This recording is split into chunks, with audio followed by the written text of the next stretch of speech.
Salut, c'est Florian de chez Mantibule. Aujourd'hui une vidéo un peu différente. Ça fait longtemps que j'ai envie de vous partager un peu mon quotidien à l'élevage et je vous ai fait une petite vidéo d'une session nourrissage sur tous les isopodes présents à l'élevage en essayant de montrer au maximum les individus qu'on avait et leur beauté. Et donc je vous laisse découvrir ça dans quelques instants. Allez, c'est parti pour le nourrissage des isopodes. Alors, ici on a Armadillium Kugli Montenegro, qui sont très connus avec leurs petits points, leurs traits rouges, qui sont très jolis.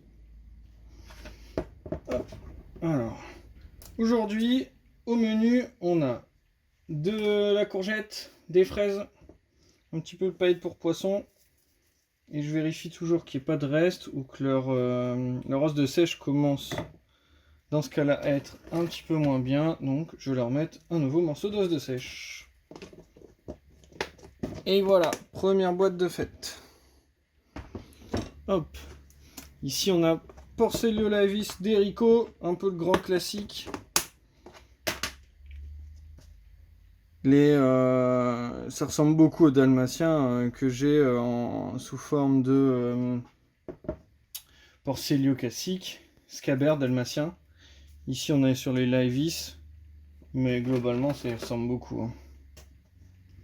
Hop, une petite fraise, ça se développe super bien comme isopode, à un point où il va falloir changer les boîtes assez vite.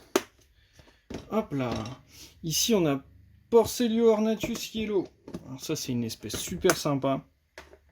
C'est une espèce qui devient relativement grand. Donc on a plein de bébés et ça c'est très cool. Donc là on voit bien les individus qui sont grands, beaux et jaunes.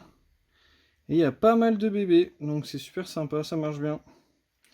Le rose de sèche, il est encore en état. Parfait. Une petite fraise pour eux. Un demi-morceau, ou quoique un petit morceau comme ça sera parfait. Un petit peu de paillettes pour poisson. Et c'est très bien. Faut savoir que cette semaine, je vais pas réhumidifier les boîtes parce que je l'ai fait la semaine dernière. Et qu'il n'y a pas besoin de réhumidifier à chaque fois avec les couvercles bien ventilés comme il faut. Ici, on est sur Armadillium versicolor Slovenia.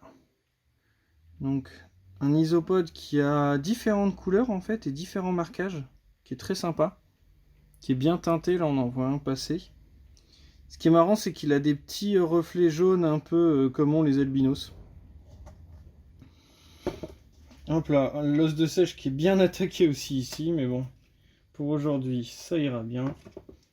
Hop là, un peu de paillettes. Et c'est tout bon. Ici, on a Armadillium corsiraeum. Alors là, celui-là, il est vraiment spécial parce qu'il est marron taché de blanc. Donc vraiment sympa. Pas mal de petits moucherons dans cette boîte d'ailleurs, c'est assez rare chez les isopodes. Donc vraiment un isopode sympathique. Là c'est pareil, encore je suis content, on a vraiment beaucoup de bébés. Pas mal sous la mousse et tout ça, donc c'est super. Hop.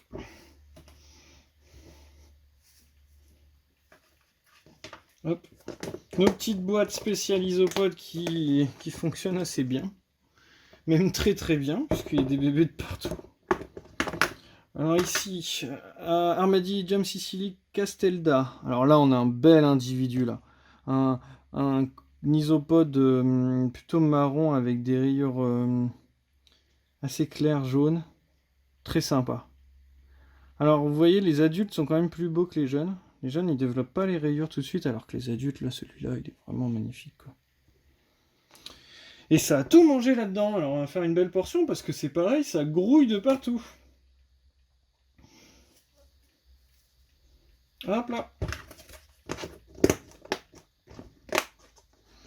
Ah là, ici, il y a un des isopodes que j'adore en ce moment, c'est Porcellio flavomarginatus. Vraiment sympa. Alors lui, il est noir avec ses liserés blancs. C'est très actif, donc super sympa à observer. Ça arrête pas de courir partout. Et là-dedans, alors, si je dis pas de bêtises, je crois que j'ai vu quelques bébés, mais c'est encore le début. Hein. Il n'y a pas grand-chose. Je sais pas si c'est une espèce qui se développe un petit peu plus lentement que les autres. Tant ils ont l'air de se plaire, il n'y a pas eu de décès ou quoi que ce soit. Mais bon, patience, patience. Parfois on est impatient, surtout sur les espèces qui nous plaisent beaucoup comme ça. Hop là. Tac, l'os de sèche, ça dit quoi? Il a été enterré là-dessous.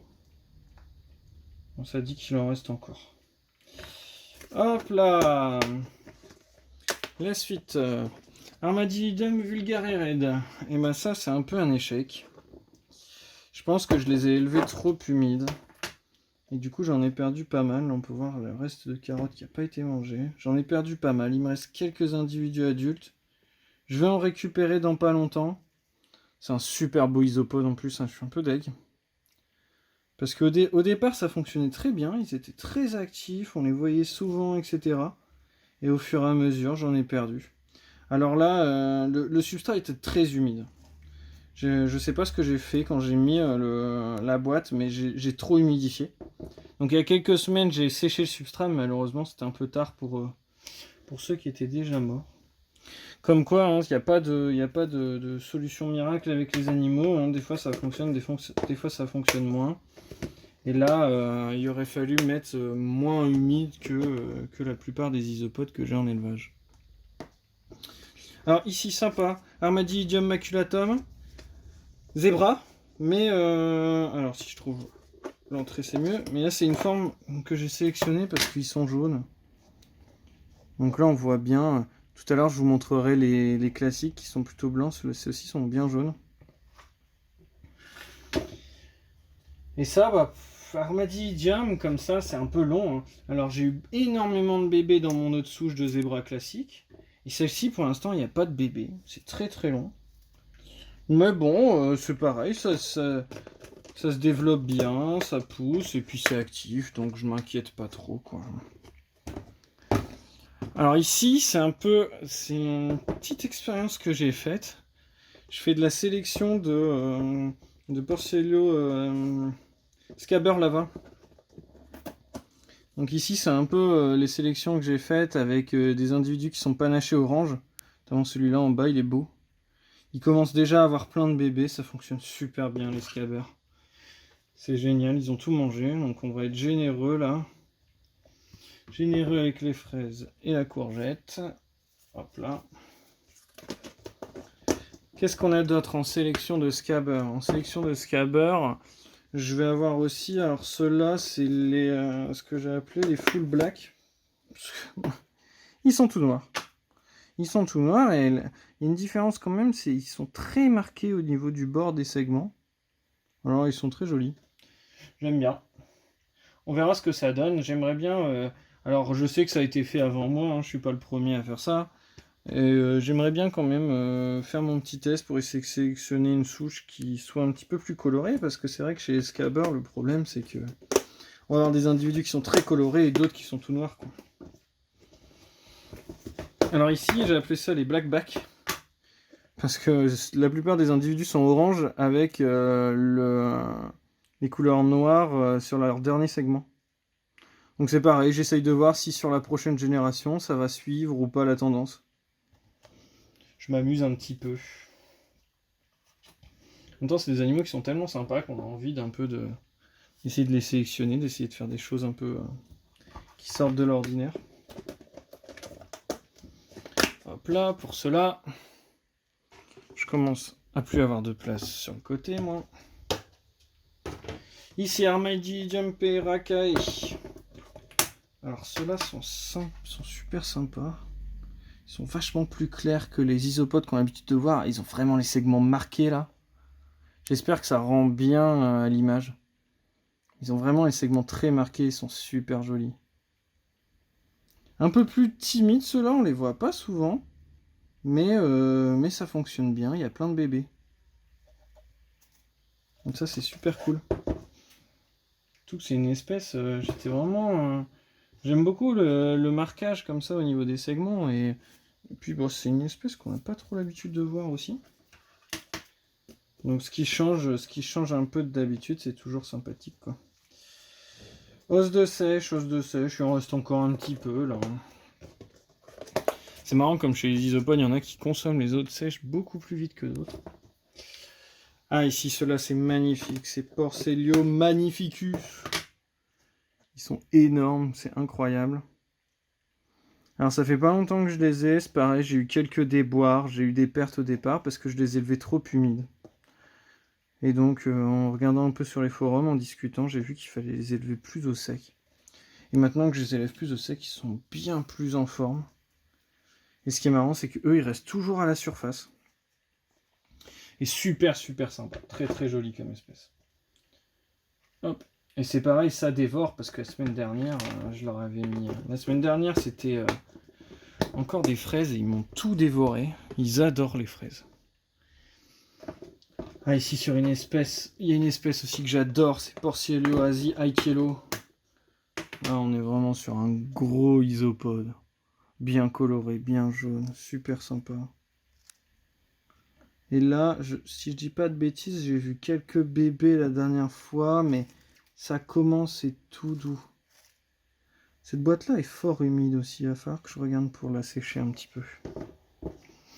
Le problème, c'est quand j'ai fait mes boîtes, j'ai reçu pas mal d'isopodes d'un coup, et quand j'ai fait les boîtes, bah, il y a certaines boîtes, j'avais pas assez bien mélangé le substrat.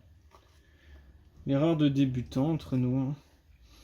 Et donc du coup, bah, je me suis retrouvé avec des boîtes plus humides que d'autres. Alors autant sur certains, ça leur plaît beaucoup, et d'autres, j'ai quand même l'impression que c'est pas non plus ce qu'ils aiment tant.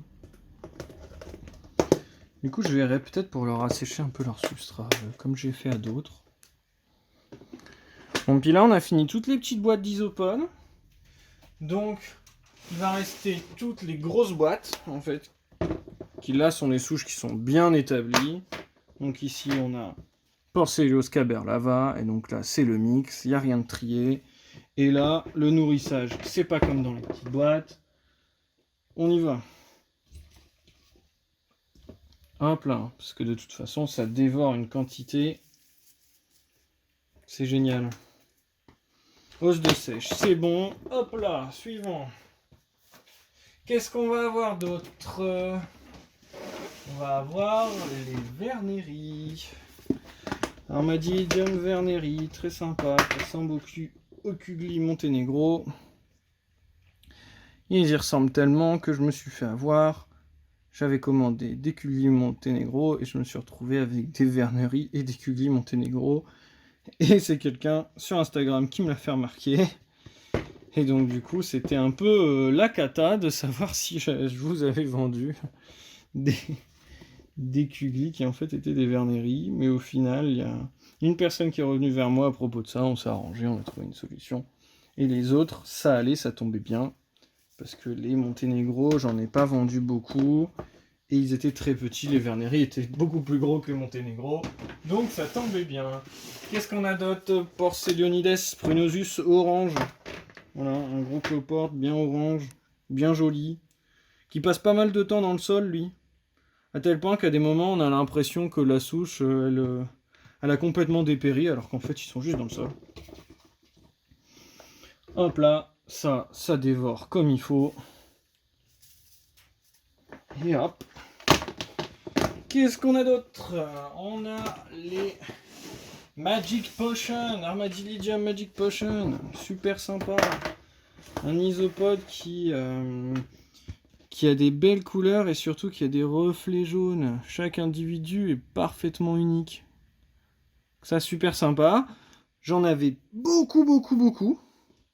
Et donc du coup, j'ai fait pas mal de promos, ça vous a tellement plu que mon élevage a bien diminué. Donc en ce moment, ça c'est en petite pause sur le site, le temps que ça reprenne. Mais ça reprend bien, donc ça devrait pas tarder à revenir. Des espèces vraiment sympas. Hein. Après, qu'est-ce qu'on a d'autre? On a de l'Armadillidium gestroi, espèce super sympa aussi. Bientôt dispo sur le site parce qu'il y a plein de bébés. Et donc là, on a des individus vraiment noirs, jaunes, très jolis. Très sympa. Et il y a plein de bébés. Alors les bébés sont plutôt dans le sol, on les voit pas trop. Ah, c'est rigolo, tiens, je leur ai donné du melon et maintenant j'ai des melons qui poussent partout dans mes bacs. C'est la fête au melon. Allez, un petit peu de flocons pour tout le monde. Hop là. Qu'est-ce qu'on a d'autre? Porcelios Caber Milkback. Alors ceux-là, ils sont super sympas. Il y a plein de couleurs. C'est noir, c'est marron, c'est café au lait. Ça se reproduit super bien, ça mange bien. Moi, je les adore. Je les adore, c'est super sympa. Hop là. C'est vraiment des basiques, mais qui fonctionnent super bien, quoi. Ici, on est sur un Armadillidium maculatum zebra. Bah, tout à l'heure, je vous avais montré la forme jaune. Bah, ici, ce sont les individus un peu plus classiques. Forme blanche. Donc, très très sympathique aussi. Ça, on en avait pas mal. Ça fonctionnait bien. Et puis, je pense qu'avec les chaleurs, ça a un peu... c'est un petit peu loupé. Donc, à voir. À voir comment ça reprend, même si là il y a pas mal de bébés, donc ça reprend tout doucement, quoi. La chaleur, les isopodes aiment pas du tout, hein. Et ici, Armadillidium SP albinos. Alors là, on a une colonie de fous furieux, on en a partout, ça se reproduit super bien, c'est super joli. Puis c'est vachement actif en fait, donc ça c'est toujours sympa d'avoir des animaux actifs. Parce que chez les insectes, il y en a pas mal qui bougent pas trop, quoi. Donc là, je leur balance les flocons directement sur eux, comme ça au moins chacun peut en avoir, parce que sinon ils attrapent les morceaux de flocons et ils vont se planquer avec. Et pour finir, j'ai des beaux petits Cubaris à vous montrer. Alors là, ici, on est sur Cubaris murina. Donc ça, c'est un peu l'espèce pour débuter les Cubaris. C'est super sympa, tout le monde se sauve. Ça, c'est très très joli. C'est marrant, ils ont un toucher un peu velouté en fait. Ils ont une espèce de toucher un peu particulier qui est vraiment sympa. Hop là, pour eux, je leur mets pas trop à manger parce que eux, ça mange pas beaucoup. Juste ce qu'il faut. Après, on a les Cubaris Panda King. Ah, ceux-là deviennent de plus en plus connus, hein, mais leur succès, il est compréhensible parce qu'ils sont magnifiques quand même. C'est vraiment des très belles bêtes, quoi.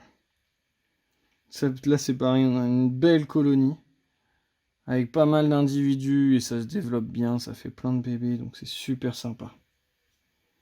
Vraiment très très sympa. Belle colonie de colambol aussi dans ce bac. C'est pareil, on va pas leur mettre trop à manger parce que ceux-là, ils mangent pas beaucoup. Tac. Et voilà. Et pour finir cette session de nourrissage, j'ai d'autres bébêtes à vous montrer qui sont vachement sympas. Donc ici, j'ai Bilobella. Alors Bilobella, on a de la chance, il y en a juste là un paquet. Alors je sais pas sur le focus si on va bien les voir. Mais en fait, c'est une espèce de... C'est des colamboles qui sont juste ici. Colamboles rouges, en fait. Donc c'est très rigolo, ça vit en colonie, il se développe très bien. Donc là, on va juste mettre un tout petit peu. La semaine dernière, j'avais mis un peu trop de nourriture, donc là, juste un petit peu de flocons pour cette semaine, ça sera très bien. Après, on a les dernières bestioles. Là, ici, c'est les quelques yules qu'on a à l'élevage.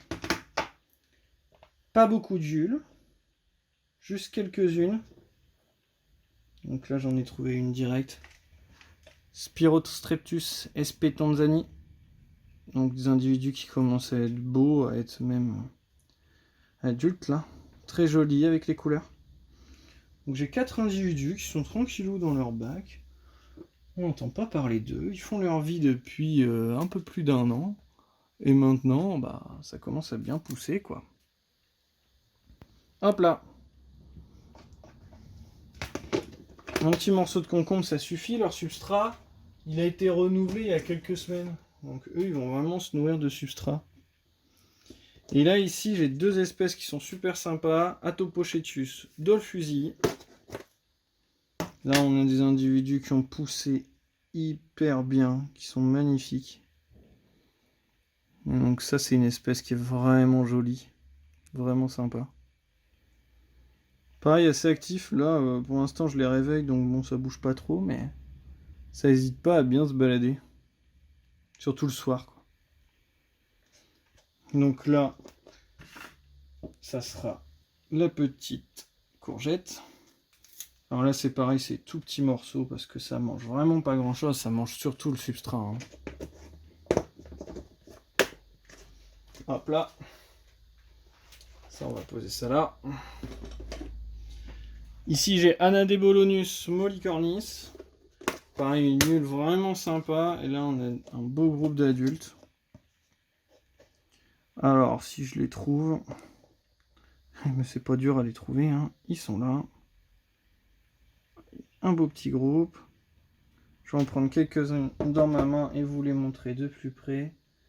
Ça sera plus sympa. Et donc voilà. Belle petite huile. Bien colorée. J'espère que ça rend bien à l'image, qu'on voit bien. Il y a vraiment des stries bien marquées. Donc, très sympathique. Et en dernier, ce que je vais vous montrer, hop là, il me reste un petit bout ici. Bah, c'est les bébés.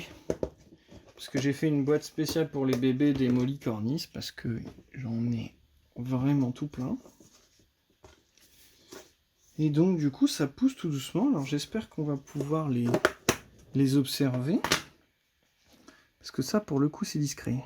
Très très très discret. Ah, du coup il y a une fraise ici qui est bien abîmée. Et là on en voit quelques-uns. Je pense que là vous en apercevez un. Là ici aussi. Et là, dès qu'on creuse un peu, il y en a partout, quoi. Donc ça c'est super sympa. Je suis vraiment content d'avoir réussi l'élevage de cette espèce. Qui pour le coup a vraiment pas été compliqué à élever. Mais du coup ça sera une espèce qui sera disponible aussi d'ici quelques temps, le temps que ça se développe un peu plus. Et voilà, c'est tout bon pour le nourrissage. Et voilà pour cette petite session de nourrissage isopode. Bon, ça prend pas énormément de temps, c'est l'avantage des isopodes, c'est super facile à nourrir, mais franchement c'est toujours un plaisir de les observer. C'est le moment du nourrissage, c'est aussi le moment où on prend du plaisir à observer nos colonies, voir leur évolution et surtout voir aussi si ça marche ou pas, parce que comme je vous disais tout à l'heure, il y a des souches sur lesquelles ça a marché, des souches sur lesquelles ça marche moins, mais bon, c'est un petit peu le jeu de l'élevage d'animaux et d'insectes. Donc voilà, si ça vous a plu, vous pouvez retrouver tous nos isopodes sur le site mantibule.fr et puis je vous retrouve bientôt pour une autre vidéo. Allez, ciao!